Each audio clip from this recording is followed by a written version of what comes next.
Hello, everyone, and welcome to Malu's Resilient People podcast. My name is Mara. I'm a writer, a healing therapist, and a life coach who have met hundreds of people with amazing life experience to be shared. Stay tuned and feel empowered with these inspirational stories. Abuomar is our fourth guest. 26 years ago, he left Palestine and arrived to London with a bag full of dreams. After jumping from one job to another, he settled his own business and opened a crystal shop in one of the most expensive areas in London, Richmond. Mo is a specialist in jewelry and crystals and has traveled all around the world to make sure his clients always get the best stones ever. Hello, Mo. Nice to have you here in our podcast today. Thank you very much. Thank you. Nice to have you guys. Lovely to see you. Thank you. So we are in this amazing shop today. Why you here, basically? Why did we came here today? Well, you said you want to come here, so you are very welcome. Of course, this is a very special shop. People love this shop for so many reasons. It's really different in the way it's set up, not like any jewelry or crystal shop, mainly because everything ethically sourced. And always it has good energy and to work with people and super good value for money. So we become very successful here simply because we are people for the people. That's really good. Yeah, being people for the people. And what is the story of this shop? When did you open the shop? I've been here now in this shop just over 20 years. For 10 years was called Moon and Star. And it was like hippie quakey shop. We had it mixed with everything, like scarf, incense, everything, like mini Camden. But that was not the right idea for Richmond at the time. No. But you still don't know, you know. And when I figured it out, I decided to do just a crystal and the jewelry because the space is small. And of course, rent is very high here. And to exist as a small business, it was challenging. So, but we got it right in the end. You know, we came around it. That's good. And you came from Palestine, right? Yes. Can you tell us a bit about your story when you arrived in UK from such a small place as Palestine? How was it for you? Yeah, it was a big change suddenly from living with a family to being in a challenging situation completely, living on my own. At the beginning, I was very young. I was just 20. And of course, I wanted to succeed. I wanted to achieve. I wanted to make my family proud. And of course, for myself. And of course, it was challenging with language, with paperwork, with knowledge. You don't have an idea. It's such a completely different setup, the whole thing. So it took time to adjust and to trip through a lot of things. But I came from a background that we are in a trade. My father, my brothers, we all in business. So the idea for me is not to work for someone, it's just sell anything. So you came already with a mindset, of course, open a shop. No, but you can't just open a shop. I had to do different job here and there and try and put some money together.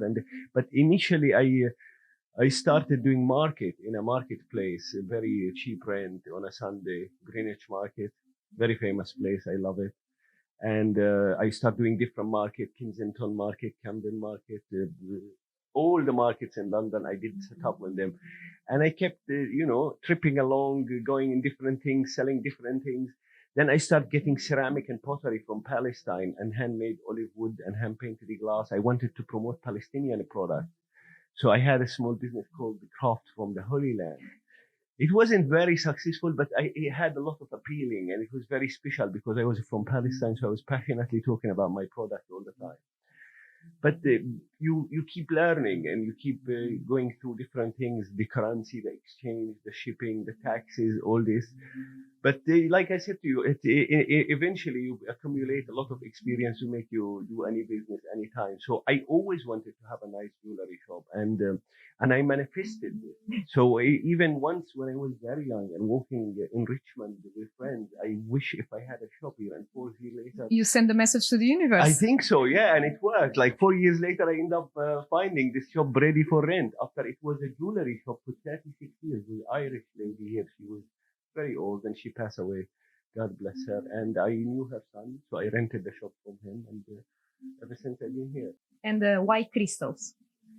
Crystal, very good question. Crystal is the most structured thing in our system. It's something naturally formed over billions of years from so many different reactions, and things happen to form it in those magical colors. And naturally, we as a human are drawn to crystal. We like to hold it, we like to look at it, we like to just mesmerize the colors of it and try and know the names of it and how much it's worth. And we always, since we are children, knew that crystal is a jewel, is a gem, is something magical. And crystal, from business point of view, is something never expire, never go out of fashion. It's not like if you have a fashion thing that will expire, or a product that's food that might expire or anything. So if you have crystal or jewelry forever, it keeps its value and can only go up, so you never go wrong with that from business point of view. And how did you get your crystals? You see, it's very important, me as a Palestinian, it's very, very important for me that I do things ethically. And what I mean by that, there's so many corporations, they are happy to blow up a mountain in Brazil or somewhere where it could displace people, cause mudslide that bury some villages. And I heard those stories. Of course, we don't want to be part of things like this. So I make sure that it's ethically sourced by family and a tribe, hand-picked crystal, either from Congo, Central Africa, or Brazil. So or you South travel America. to the places. I travel to a place and I meet the people and I look how the crystal is treated and how it's picked. And that's part of the magic, that's what I enjoy doing. And passion as well, Of no? course, yes. You have to enjoy what you're doing. And that will put all the challenges behind you, And I like to think of anything that might sound like obstacle or problem as challenging, and you just find a way around it, and then you do it. So can you give me some names of countries you have been looking for crystals? I go every year to Arizona Rock and Gem Show, where there is so many miners from all around the world. They come and show their rocks from Africa, from South America, like, of course, Peru, Mexico, many, many countries. I personally traveled a lot to Morocco, Turkey, Egypt, Jordan. Of course, I went to Mexico and Arizona, India, Africa. It's a growing market now. It is, yes. Nowadays, it is a growing market, but for me, I kind of not only do it for business, like I said to you, I like meeting the people, connecting with the people, and continue relation with them. Like some people, I have a guy in Pakistan who send me whatever he finds in crystal. He has a family and he keep WhatsApping me with whatever he have, and I'm like, okay, put them in a pot and ship them. So it's nice, So you're not just looking for business. Not 100%. Looking for people. Yes, because we are people for the people. Like I said to you, I am from Palestine, and we appreciate family and the connection. In a time and a world where people are so busy and they lost themselves in this fast life, we like to remind them that you are still the most important thing. So you have to enjoy yourself, being yourself, Powerful message again, Mo. You're very welcome. So do you think that nowadays people are seeking for objects, for money, for career, instead of looking for people? Generally, yes.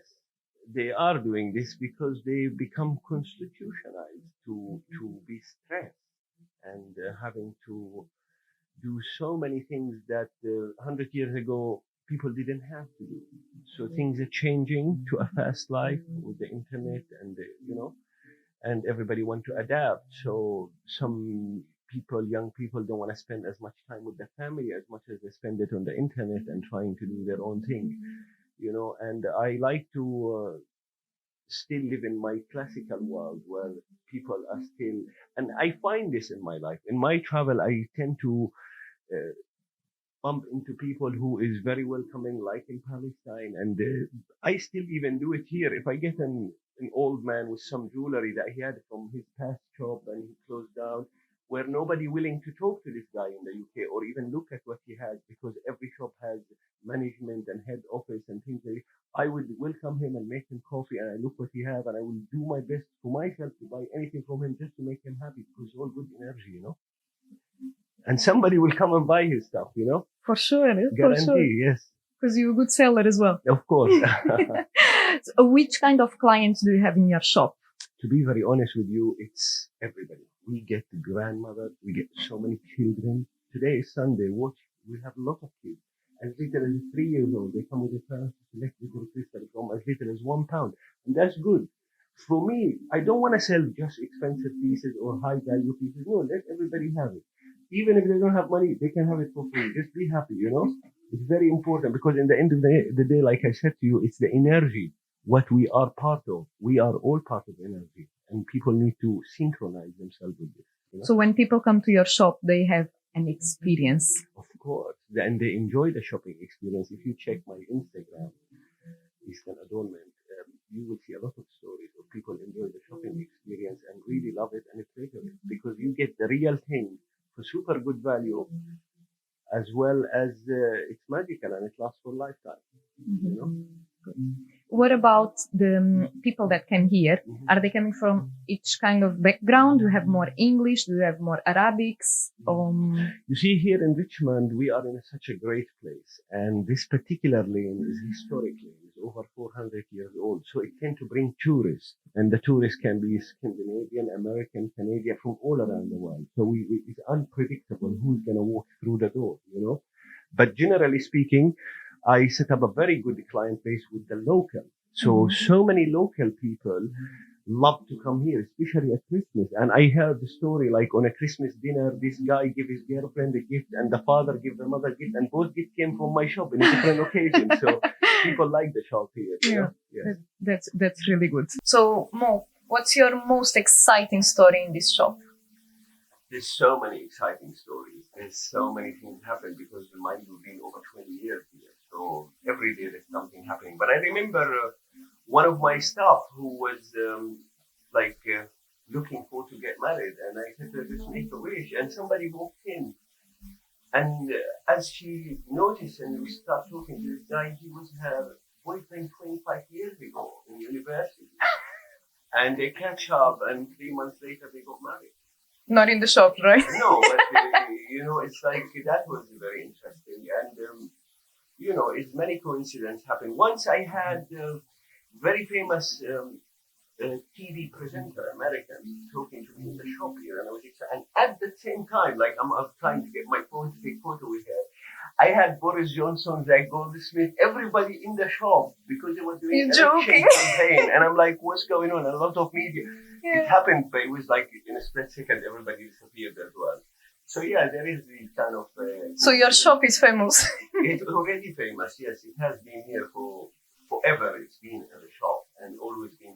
For my knowledge, it has been for the last 100 years as jewelry and And also because you came from such a small country and with so many difficulties that they pass. You say Palestine, of course, maybe it's a small country inside, but it's probably the biggest in culture. We are in heart and culture, because don't forget Palestine has had every emperor, Roman, Crusader, Ottoman, and 20 different superpowers. Everybody likes to come and conquer those, you know, anybody feel like that superpower want to be in that center of the world.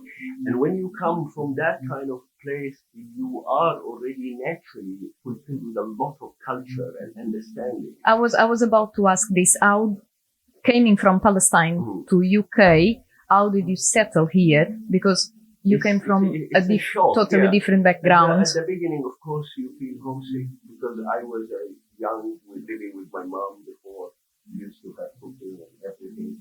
So it is shock to be here. The first 6 months, you try and be who you try to be. Like you say to people, I am from Palestine, in my country, you keep repeating this, but nobody really cares because it's like a jungle when you're in London, it's such a busy and fast life like this.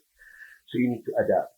And I think this is the message for everybody. Adaptation is very important to any place, any location, any situation. You just need to adapt to the temperature of the place where you are.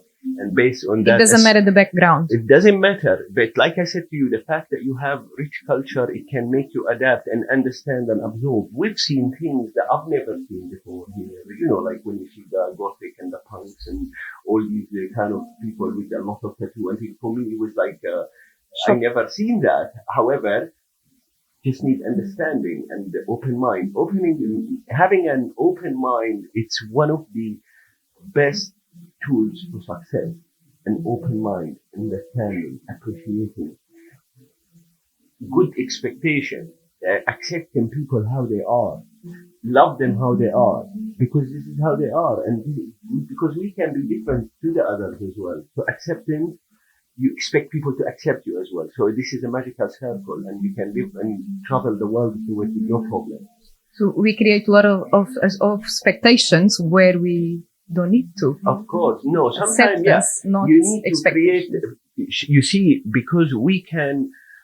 I personally believe when you have an intention to do something, either you're going for buying a trip or doing business trip or whatever it could be doing, if you try and imagine your journey, it will be exactly how you imagine it. Your expectation, you want everything positive. If you expect problems and trouble and you say, oh, they're going to stop me here, you will have that happening there. You know, you invite this kind of thing. So it's like the secret thing. You are what you attract. You are what you attract. You are your thoughts. So you need to just keep positive thinking, happy thinking. Every day I open the shop and I wish for a target and it happened exactly. You see, I don't wish for very big stuff. Just we need to get by, you know, to keep things happening, you know. Just to have nice clients. Exactly, that's it. And they happen, you know. And always lovely to meet new people and to see different people who always make sure to come again. You know, some of my clients who used to live in Richmond and they moved out of Richmond, they still come. They take transport in Christmas or when they want special gift and they like to come here, you know. It's amazing. And what's your message for the people out there? People, you know, they need to believe in themselves and they need to be good to others and believe that everything is possible, and you have to never allow anything to stop you and think of any obstacle as a challenge. Okay. Thank you very much, Mo. Thank you all for watching us today. I would like to thank Mo and our mascot Onyx and his assistant Skills. Please subscribe our channel on YouTube and make sure you follow Mo and Eastern Adornment Jewelry Shop on Instagram and Facebook.